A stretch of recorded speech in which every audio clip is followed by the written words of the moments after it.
Hello mga kabuenos, nandito nga pala kami ngayon sa Ribjon, Tagaytay kasi nag-crave yung asawa ko ng baby back ribs at dito nga daw masarap kaya tikman natin.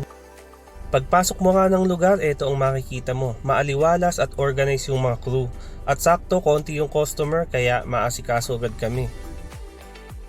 At syempre video muna tayo habang naghihintay ng pagkain. Akala nung asawa ko nagpipicture lang eh. Ayan, yung anak ko medyo malungkot kasi gutom na yan pero okay lang yan. At syempre ito nga palang in-order namin ng asawa ko, ang baby back baboy na good for 2 na sa halagang 1,200 pesos ay mabubusog ka na. At syempre may kasama din siyang salad, bulalo soup at dalawang kanin. Kaya talagang sulit na sulit ang pagkain dito. Ito pa ang isang in-order ko, ang daing na bangus na good for 4 na sa halagang 720 pesos ay talaga namang napakasarap. Ito na ang baby back ribs na talaga namang napakalambot at binagayan pa ng white sauce at ang in-order kong jambalaya rice.